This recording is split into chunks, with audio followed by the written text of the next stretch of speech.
మర్యాదగా చెప్తున్నాను చంద్రు,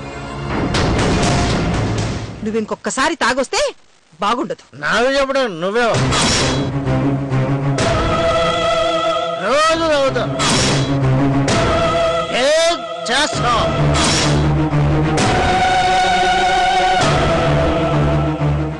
ఏం చేస్తావు? నువ్వు తాగొస్తే నేను ఇంట్లోంచి వెళ్ళిపోతాను. No objection.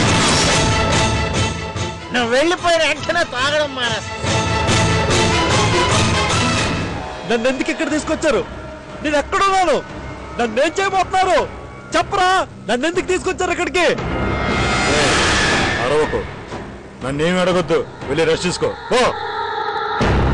నేను ఎక్కడున్నానో చెప్పరా? చెప్పు, నేను ఎక్కడున్నాను?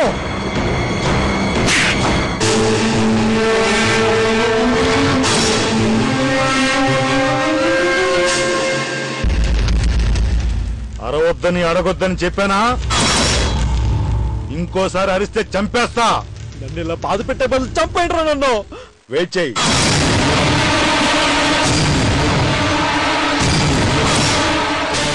అన్నయ్య, కొద్ది రోజుల నుంచి నేను గమనిస్తూనే ఉన్నాను. ఎందుకో డల్గా ఉంటున్నావు, దేని గురించో టెన్షన్ పడుతున్నట్టున్నావు. అసలు ఏం జరిగిందన్నయ్య? పెళ్లి రోజున విశ్వ వస్తాడు, నేను ఫోన్ చేశాను అని చెప్పావు, కానీ వాడు రాలేదు. ఏం జరిగిందన్నయ్య? వాడు ఎందుకు రాలేదు? మనసులో ఉన్నవి బయటికి చెప్పేసుకుంటే బాధ తగ్గిపోతుంది, రిలీఫ్గా కూడా ఉంటుంది. ఇంకో పెగ్గేసుకుని నీ మనసులో ఉన్న మ్యాటర్ అంతా నాకు చెప్పేసేయ్. ఏసేయ్. తాగడం తప్పు కాదన్నయ్యా, ఏసేయ్. చెప్పన్నయ్యా. విశ్వ విశ్వ? నేను విశ్వ. నువ్వు విశ్వ? చెప్పు. విశ్వ నేను. అన్నయ్య చెప్పన్నయ్య. ఆయన నీకేమి చెప్పాలి? నీకేమి చెప్పాలి? నీకెందుకు చెప్పాలి?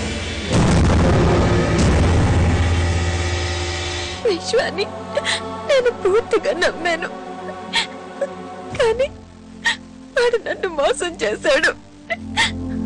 నన్ను మోసం చేసే హక్కు వాడికి ఎవరిచ్చారమ్మా? ఈ మగవాళ్ళందరూ ఆడవాళ్ళని మోసం చేసే హక్కు పుట్టుకతోనే సొంతం చేసుకుంటారు.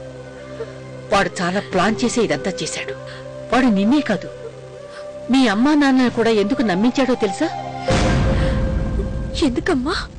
నా దగ్గర డబ్బుతో పాటు మీ పొలాన్ని కూడా లాగేసుకోవడానికి.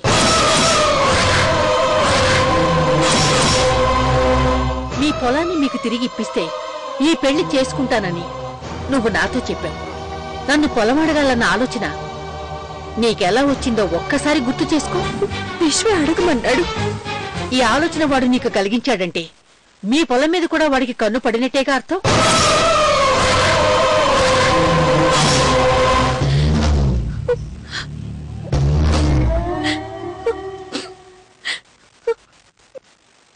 మీరన్నది నిజమేనమ్మా. వాడు దురాలోచనతోనే నాతో అలా అడిగించాడు. అలాంటి వాణ్ణి జీవితంలో నేను క్షమించనమ్మా. నన్ను ప్రేమిస్తున్నానని, నన్ను పెళ్లి చేసుకుంటానని కేశవ్ బాబు గారితో కూడా చెప్పారంటే మీ అందరికీ నా మీద అభిమానం ఉందని తెలుసుకుని వాడు ఇలాంటి మోసం చేశాడు. మమ్మల్ని మోసం చేసినా, మాకు నష్టం కలిగించినా మేమింత బాధపడేవాళ్ళం కాదు. పాపం నిన్ను నమ్మించి మోసం చేసినందుకే బాధపడుతున్నా. బాధపడకు. నాకు ఆ దేవుడి మీద నమ్మకం ఉందమ్మా. ఆ దేవుడు వాడిని శిక్షించకపోతే ఏదో ఒకరోజు వాడు నా ముందు నిలబడతాడు. అప్పుడు ఎందుకు ఇలా చేశావని వాడి గొంతు పట్టుకుని అడుగుతాను.